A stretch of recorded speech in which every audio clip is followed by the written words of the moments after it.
Bismillahirrahmanirrahim. Assalamualaikum warahmatullahi wabarakatuh. Alhamdulillah wa syukrulillah wassalatu wassalamu ala rasulillah Sayyidina Muhammad ibn Abdillah wa ala alihi wa sahbihi wa mawala wala hawla wala quwwata illa billah.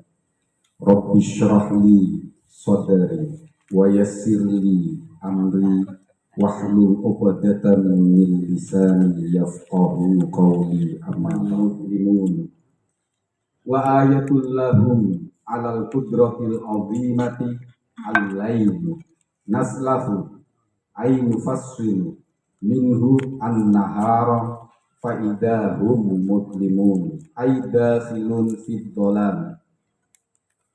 Qala al-musannif wal muhasyi rahimahullah ta'ala wa nafa'ana bihima wa ulumihima fid dharain rabbi yassir wa a'in.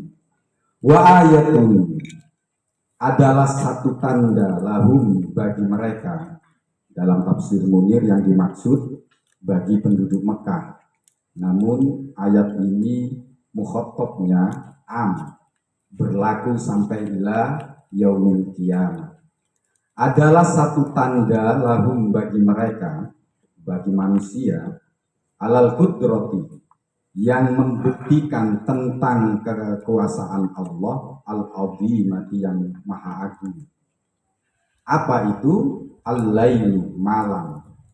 Fenomena malam itu adalah tanda bahwa Allah itu maha kuasa.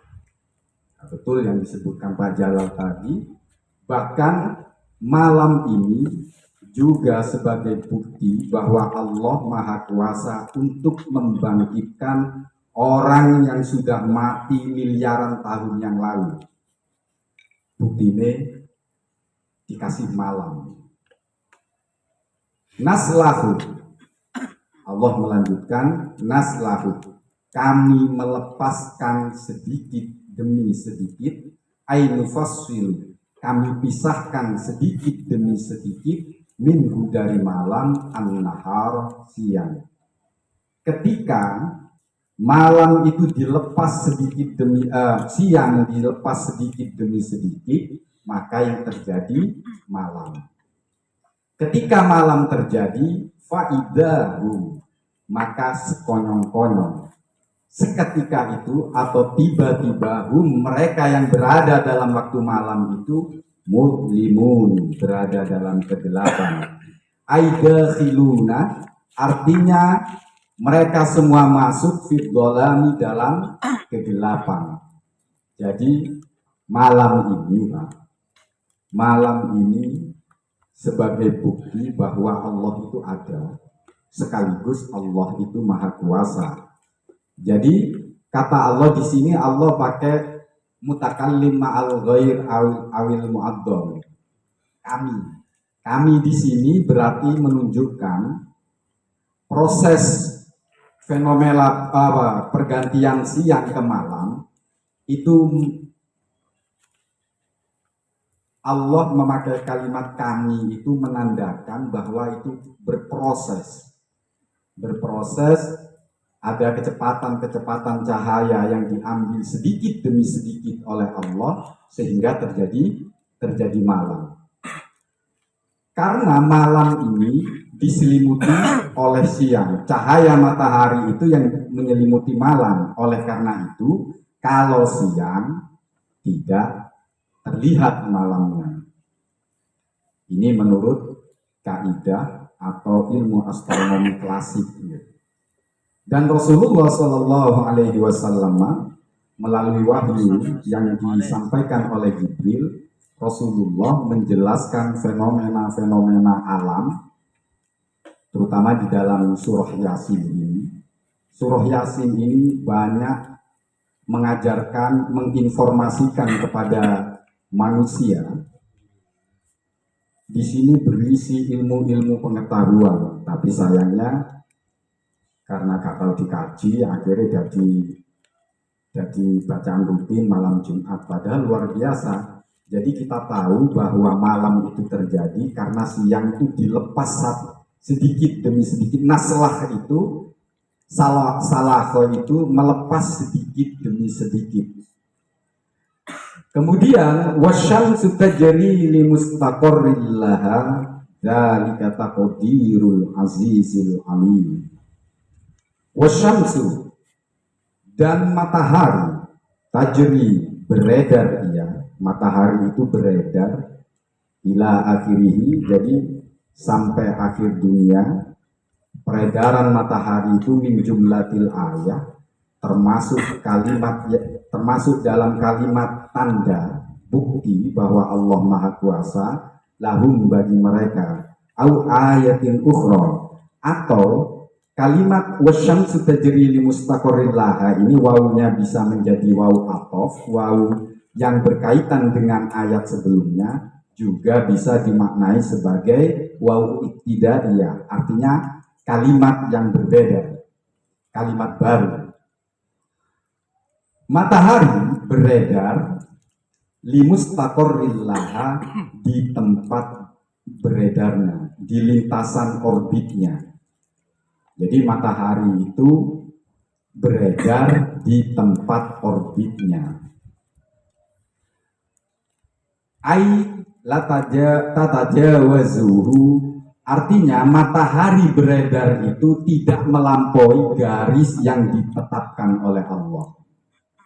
Nah, makanya nang surat di ayat kursi itu la ta'khuduhu sinatu wala naum, itu protes Nabi Isa. Gusti kok jadi Nabi Isa, nabinya orang Bani Israel, protes kok ngantuk kok Gusti, yang dibuat argumentasi. Kata Gus Baha, dijelaskan oleh Gus Baha, Musa ini pegangan ini. Ada yang mengatakan disuruh memegang tembikar, ada yang mengatakan bola kristal. Sewengi ya, cekelen.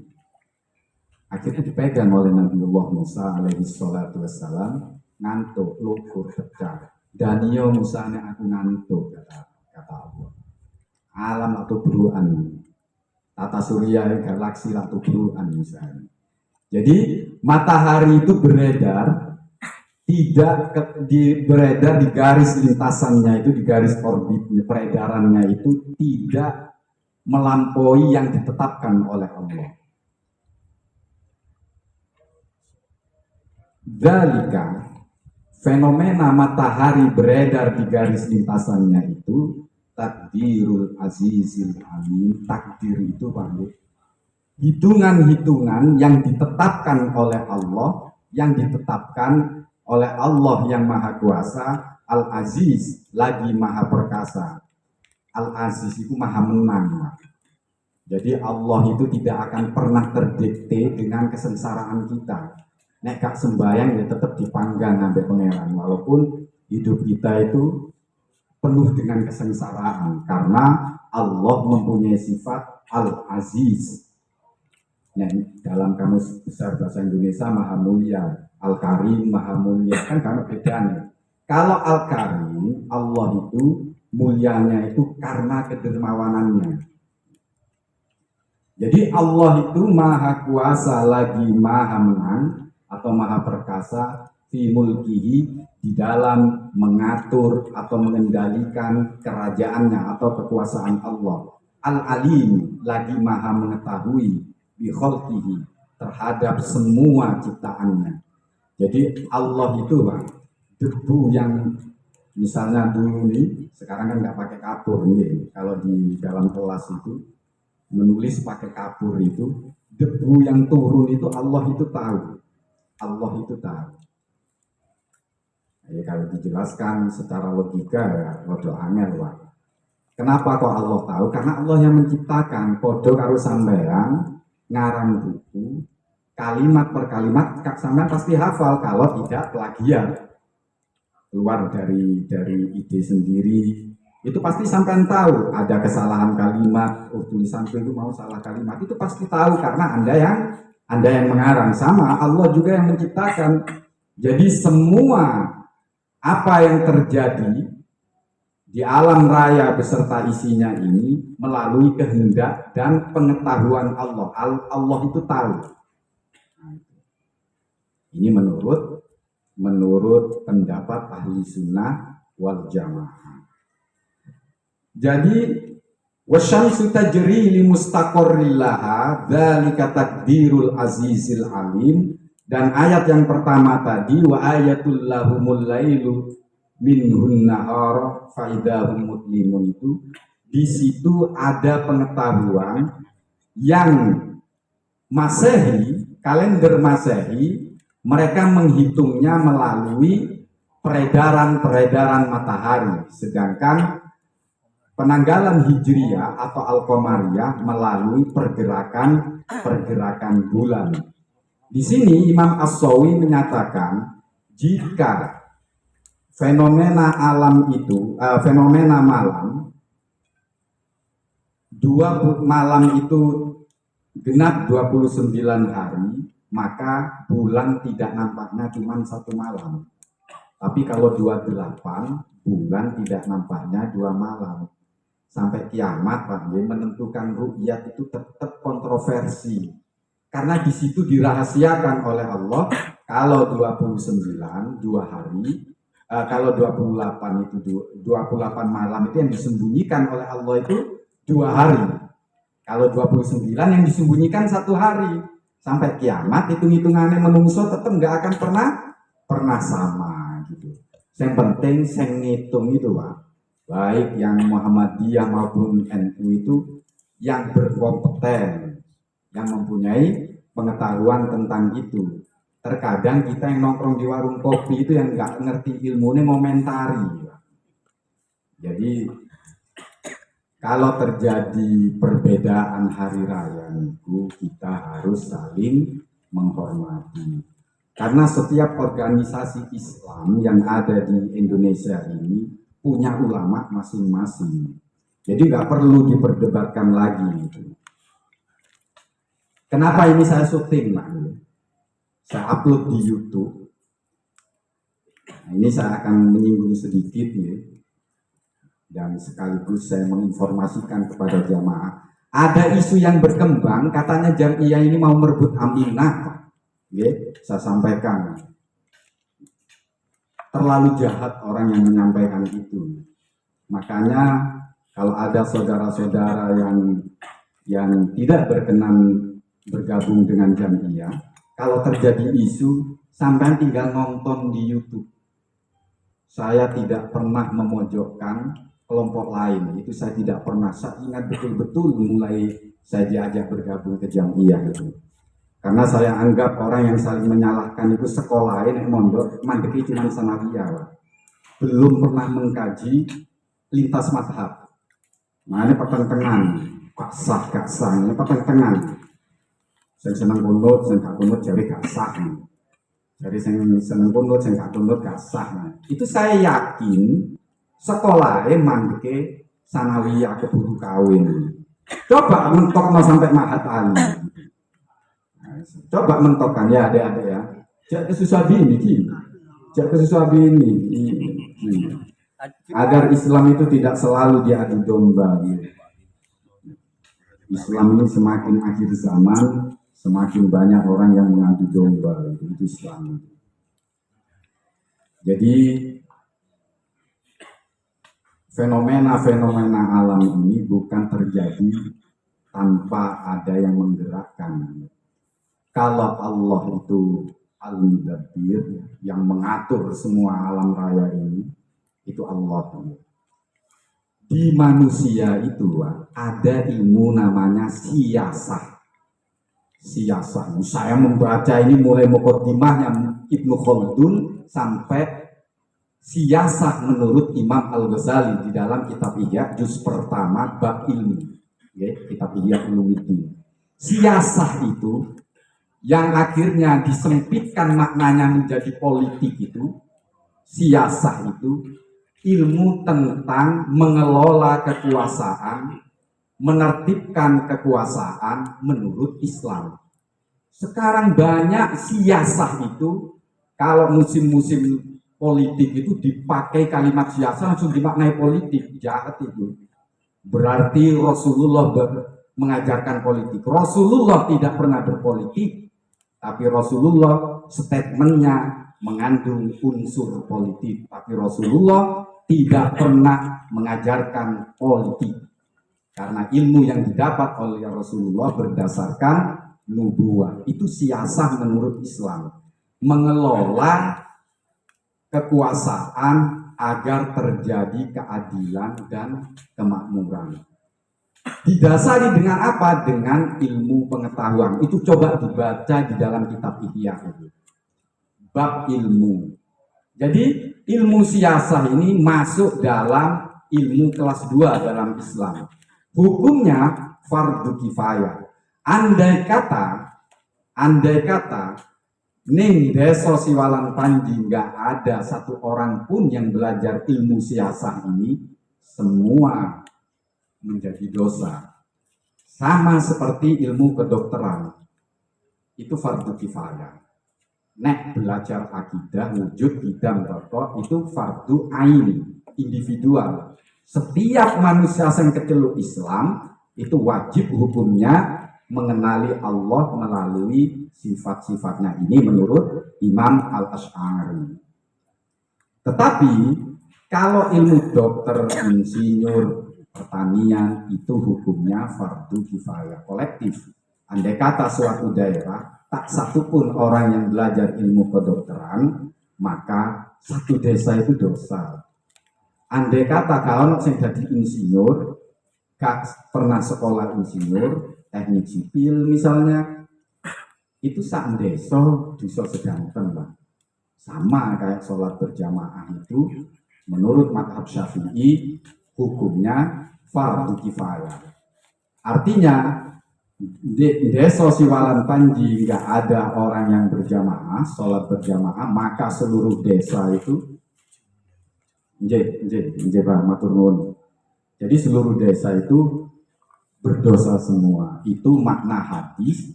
Jika orang tidak datang sholat berjamaah, maka bakarlah rumahnya. Itu tidak bisa dimaknai harfiah. Hadis itu tidak bisa berdiri sendiri. Hadis itu berkaitan dengan hadis yang lain. Seperti dalam apa? Sebetulnya saya mau mengkaji ini kitab fikih biar nanti bagian saya selanjutnya. Seperti suatu ketika Rasulullah bersabda, kalau kita qadil hajah, maksudnya kita buang air besar maupun air kecil, maka tidak boleh menghadap arah kiblat atau membelakangi arah kiblat. Suatu ketika Rasulullah, ketika ini hadis yang pertama, hadis yang kedua sama-sama sahih, sama-sama muttafaq alaih, tercatat di Sahih Bukhari dan tercatat di Sahih Muslim. Di hadis berikutnya, ketika Rasulullah menginap di kediaman Ummu Salamah, Rasulullah buang air kecil menghadap kiblat. Wah, ini nek wong gak ngaji hadis, wah Rasulullah ini klimplang kan ngoten nggih. Nah, untung ada ulama yang mengkaji usul fikih, Pak. Nang jero omahe Ummu Salamah berarti di dalam bangunan, di dalam ruangan, maka boleh kita menghadap kiblat atau membelakangi kiblat kalau sedang buang hajat. Tapi menurut mazhab Syafi'i hukumnya makruh. Tetapi nek nang tanah lapang, bukan di dalam bangunan, gak ada penghalangnya karena gordene lawangi, itu haram hukumnya mengarah menghadap ke kiblat atau membelakangi. Nek hadise munine Pak, menghadap ke selatan atau nggak boleh membelakangi atau menghadap utara. Maksudnya membelakangi arah selatan. Nah ini kalau nggak ada usul fikih berarti anda haram ngadep ngulon, kalau ngadep ngidul anda ngalor. Cuma di situ kan hadis yang lain berbunyi tidak boleh menghadap kiblat atau membelakangi kiblat. Berarti yang dijadikan patokannya itu Ka'bahnya, bukan nama arahnya. Nah, itu gunanya ilmu usul fikih. Nah, gitu. Jadi kadangkala yang disebut itu satu, tapi yang dimaksud itu semuanya. Kadangkala yang disebut semuanya, tapi yang dimaksud satu. Contoh, contoh. Bapak Jokowi atau Prabowo sekarang. Bapak Prabowo Indonesia satu. Mosok wong Indonesia ini mek situk jenenge Prabowo. Artinya Prabowo pemimpin Indonesia. Yang disebut Prabowo Indonesia satu, RI 1 kan? Tapi yang dimaksud Negara Republik Indonesia. Sama ketika disebut bangsa Indonesia. Kalau kita ke luar negeri itu, kalau di Timur Tengah, Anda dari mana? Min aina enta? Indonesia. Ada al-Indonesia, maksudnya ini Indonesia. Ini Indonesia. Nah, itu dalam bahasa itu sama, Pak. Sama seperti kerusuhan di Kanjuruhan sudah selesai karena ditangani oleh Kodam 5 Brawijaya. Tangani Kodam ini sapiro.